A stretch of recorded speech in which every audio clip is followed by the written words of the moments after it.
Does time even exist? Close your eyes and imagine the past, your childhood home, a conversation from years ago, a moment that changed your life.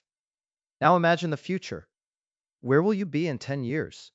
What will the world look like? It feels obvious that the past is gone, fixed and unchangeable, while the future is open, full of possibility, waiting for your choices to shape it. The present moment is all that truly exists, a moving spotlight illuminating one instant before sliding forward to the next. This is how we experience time. But physics tells a radically different story. According to our best theories, the past is not gone. The future is not unwritten. Every moment that ever was or ever will be exists equally, frozen in an eternal four-dimensional block. The flow of time is an illusion, and consciousness might be the key to understanding why it feels so real. Welcome back to the Conscious Observer. Today we ask, does time even exist? Einstein's theory of relativity did not just change our understanding of space. It unified space and time into a single entity called space-time. What we call now depends on how fast you are moving. Two observers traveling at different speeds will disagree about which events are simultaneous. There is no universal present moment shared across the universe. This leads to a startling conclusion. If my present can be your past or future depending on our relative motion, then past and future must exist in the same sense that the present exists. Physicists call this the block universe. Imagine all of space-time as a single four-dimensional block, with time as one of the dimensions. Every event that ever happens is located somewhere in this block. Your birth is there, your death is there. This moment and every moment you will ever experience all exist together timelessly. The block does not change, it simply is. If the block universe is real, why does time feel like it flows? Why do we experience one moment, then the next, in a continuous stream of becoming? This is one of the deepest puzzles in physics and philosophy. Some scientists argue that the flow of time is a psychological illusion created by the way our brains process memories. We have records of the past but not the future, so we feel time has a direction. Others suggest that consciousness plays a special role, creating the experience of now as it moves through the block. This is sometimes called the moving spotlight theory. The block exists eternally, but consciousness illuminates one slice at a time, creating the subjective sense of passage. Neither explanation is fully satisfying. The hard problem of consciousness meets the hard problem of time, and both remain unsolved. Physics equations are almost all time symmetric. They work the same whether time runs forward or backward. If you filmed a ball bouncing and played it in reverse, nothing would violate the laws of physics. So why does time seem to have a direction? The answer lies in entropy, the measure of disorder. The second law of thermodynamics says entropy tends to increase. Eggs break but do not unbreak. Coffee cools but does not spontaneously heat up. Ice melts into water but water does not freeze on a warm day. This gives time its arrow, its apparent direction from past to future. But here is the mystery. The second law is statistical, not fundamental. It emerges from the initial conditions of the universe, from the fact that the Big Bang started in an extraordinarily low entropy state. Why did the universe begin this way? No one knows. The arrow of time might be a cosmic accident, a feature of our particular universe, rather than a necessity of physics itself. Quantum mechanics adds another twist. Remember the delayed choice experiment from our first episode. The choice to measure a particle's path seems to affect what it did in the past. Several physicists have proposed that quantum mechanics allows retrocausality, where future events can influence past events. This does not mean you can send messages backward in time. The effects are subtle and constrained, but they suggest the relationship between cause and effect is more complicated than we assume. In a block universe with retrocausality, the past and future mutually constrain each other. Neither is more fundamental. They are woven together in a timeless web of relationships.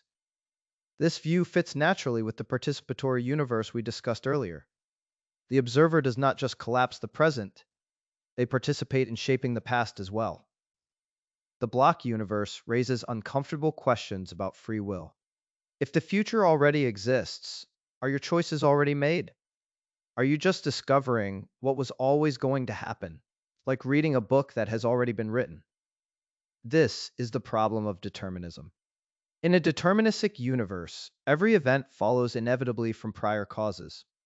Your decision to watch this video was determined by the state of your brain, which was determined by your past experiences, which trace back ultimately to the initial conditions of the Big Bang. You might feel like you are choosing freely, but that feeling is itself determined. Many scientists and philosophers accept this conclusion. Free will, they say, is an illusion, useful for social organization but not metaphysically real. We are biological machines executing programs written by genes and environment, no more free than a falling rock. But quantum mechanics complicates this picture. At the quantum level, events are not deterministic. When a radioactive atom decays or a particle collapses to a definite position, there is genuine randomness involved. No amount of information could predict the outcome with certainty. This introduces openness into physics. The future is not fully determined by the past. But does this help with free will? Randomness is not the same as freedom. A random choice does not feel more free than a determined one. Some thinkers propose that consciousness interacts with quantum indeterminacy in a way that is neither random nor determined but genuinely free. This is speculative, but it aligns with the hints we have seen that consciousness plays a special role in quantum mechanics. Perhaps free will operates at the quantum level, where mind meets matter at the foundations of reality. Many wisdom traditions have pointed to the present moment as the only reality. The past is memory, the future is imagination, only now is real. From a certain perspective, this aligns surprisingly well with the block universe. If all moments exist equally, then there is no privileged present. Every moment is now to the consciousness experiencing it. Your childhood self is experiencing there now, right now, in some sense, eternally present in the block. This view dissolves the fear of death in a strange way. You do not disappear when you die. Your timeline has a beginning and an end, but it exists eternally within the block. Every moment of your life is forever preserved, like pages in a book. The story ends, but the story always exists. You are eternal, not in the sense of living forever, but in the sense of existing timelessly as part of the fabric of reality. Perhaps we have been asking the question backward. Instead of asking how consciousness fits into time, maybe consciousness is time, or at least is intimately connected to its flow. Some physicists and philosophers have suggested that the experience of temporal flow is not an illusion to be explained away, but a fundamental feature of consciousness that physics must eventually incorporate.